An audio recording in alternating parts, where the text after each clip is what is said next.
Assalamualaikum warahmatullahi wabarakatuh. Selamat pagi.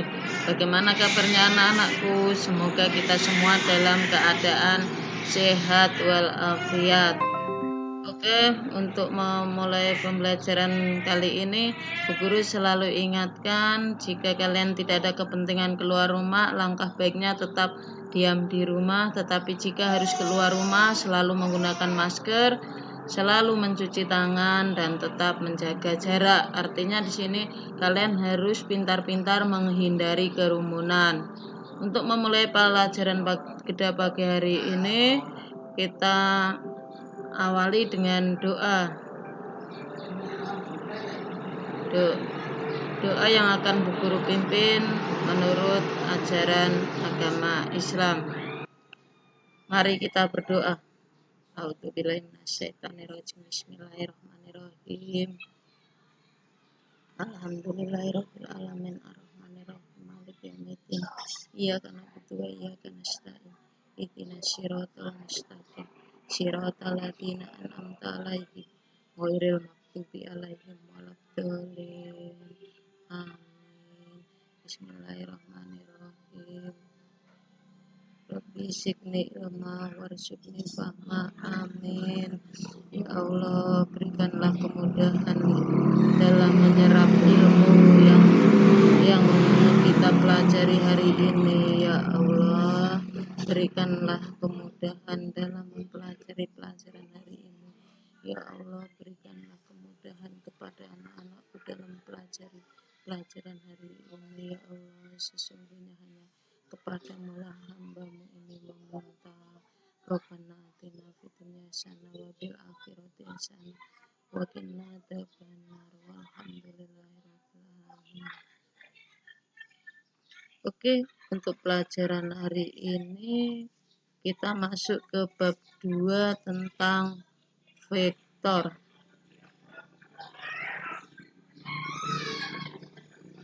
Bab 2 vektor. Pasti kalian sudah pernah dengar ya apa itu vektor, karena di SMP juga kalian sudah pelajarinya.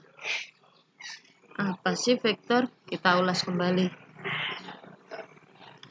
KD yang akan kita pelajari yaitu KD 3.2 menerapkan prinsip penjumlahan vektor sebidang, misalnya vektor perpindahan. Tujuan pembelajaran. Yang pertama, menjumlahkan dua buah vektor atau lebih dengan cara poligon. Yang kedua, menjumlahkan dua vektor atau lebih dengan cara jajar genjang. Jadi hari ini kita hanya menggambar vektor. Sedangkan untuk penghitungan kita mulai minggu depan. Apa itu besaran vektor? Perhatikan. Jadi ini ada gambar mobil ya.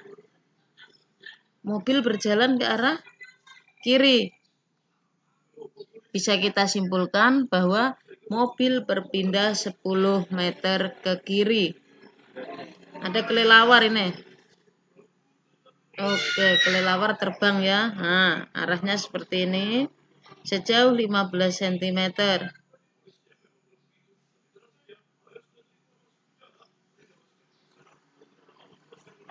Ya, membentuk sudut 30 derajat. Kesimpulannya, kelelawar bergerak 15 meter pada arah 30 derajat terhadap sumbu X. Bisa kalian lihat di gambar.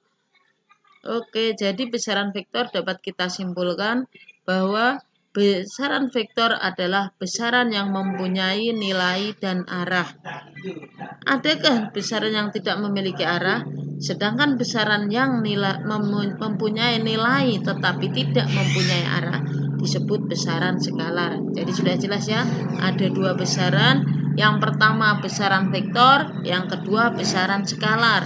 Besaran vektor adalah besaran yang memiliki nilai dan arah, sedangkan besaran skalar besaran yang memiliki nilai tetapi tidak mempunyai arah. Contoh besaran vektor. Jadi perpindahan. Ya, perpindahan seperti ini ya, geraknya orang berpindah dari kiri ke kanan. Ya, sejauh 20 meter arahnya ke kanan. Kecepatan. Perhatikan. Ini ada anjing. Ya, anjing bergerak juga ke kanan ya. Dengan kecepatan 5 meter per sekon. Yang berikutnya percepatan. Ini ada macan tutul bergerak ke kanan. Percepatannya adalah 10 meter per sekon kuadrat arahnya ke kanan. Sedangkan gaya ini perumusannya adalah F sama dengan M dikali A. Berarti ada kaitannya dengan percepatan. Momentum. Momentum P sama dengan M dikali V. Berarti ada hubungannya dengan kecepatan. Dan lain-lain. Masih banyak lagi contoh dari besaran vektor. Contoh besaran skalar. Jadi ini besaran yang memiliki nilai tetapi tidak memiliki arah.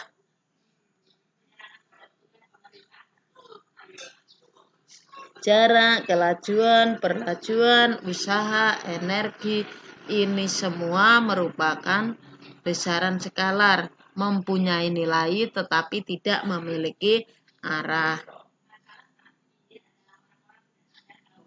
Penjumlahan vektor secara grafis dapat dilakukan dengan dua cara. Yang pertama, cara metode poligon, yang kedua cara jajaran genjang. Kita bahas yang poligon terlebih dahulu. Ini ada ikan paus berenang. Iya. Nah, mula-mula berada di F1 arahnya menuju ke F2. Ini disebut cara. Jadi dari F1 ke F2, kemudian kita tarik garis dari pangkal F1 ke ujung F2. Ini merupakan resultan vektornya. Yang ini namanya cara poligon. Ini masih ada poligon lagi. Perhatikan, ini ada 4 buah vektor A, B, kemudian vektor C. Ada lagi 1 D. Jadi A ini bentuknya serong ke kanan, B ke kanan, C serong ke kiri, D ke bawah. Bagaimana cara menjumlahkan menggunakan metode poligon? Jadi mula-mula kita gambar vektor A dulu. Sama ya, vektornya seperti itu. Kemudian kita lanjutkan dengan vektor B. Jadi kita lanjutkan dari ujung vektor A dilanjutkan ke vektor B.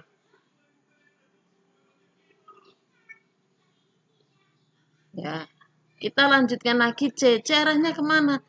Serong ke kiri ke atas. Berarti kita lanjutkan seperti ini. Oke. Kemudian yang D arahnya ke bawah. Tinggal kita lanjutkan dari ujung vektor C. Seperti ini. Yang mana resultan vektornya? Jadi tinggal kita tarik dari pangkal vektor pertama, yaitu pangkal vektor A sampai di ujung vektor terakhir, yaitu vektor D. Nah, ini hasilnya. Ini resultannya. Resultan sama dengan A ditambah B ditambah C ditambah D karena ada 4 vektor. Ini merupakan metode poligon atau cara poligon. Oke, tidak susah ya. Kita lanjut ke jajar genjang. Ada 2 buah vektor V1 dengan V2. Bagaimana cara menjumlahkan secara jajar genjang? Jadi caranya seperti ini. Kita gambar vektor pertama dulu V1, kemudian kita gambar vektor kedua V2, pangkal ketemu pangkal kalau metode jajar genjang. Kemudian kita tarik garis bantu. Jadi panjangnya garis bantu pertama ini sama dengan panjangnya V2. Kemudian garis bantu kedua ini sama dengan V1. Kemudian kita tarik dari pangkal kedua vektor sampai di pertemuan titik-titik. Seperti ini. Iya, ini namanya metode jajaran genjang atau cara jajar genjang.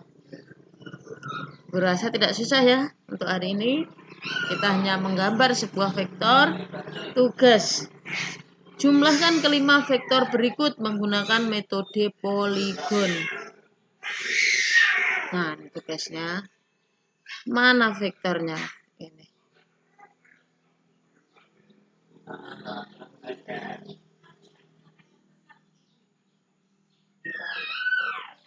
Oke, bisa kalian lihat setelah dijumlahkan ada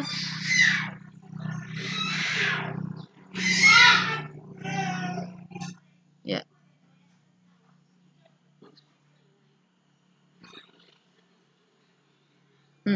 Jadi ini ada 3 cara.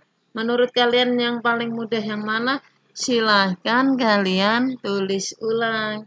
Kalau nanti digambar dari A, kemudian lanjut B, lanjut lagi C, lanjut D, lanjut E. Hasil akhirnya kalian tarik dari pangkal vektor A ke ujung vektor E.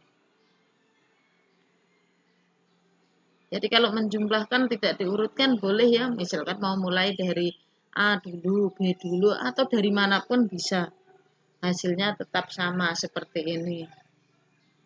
Silahkan kalian gambar ulang pada penjumlahan kelima vektor ini menggunakan metode poligon. Kemudian kalian foto, kirim ke Bu Guru. Oke, terima kasih sudah berpartisipasi pada pembelajaran kali ini. Terima kasih atas perhatiannya.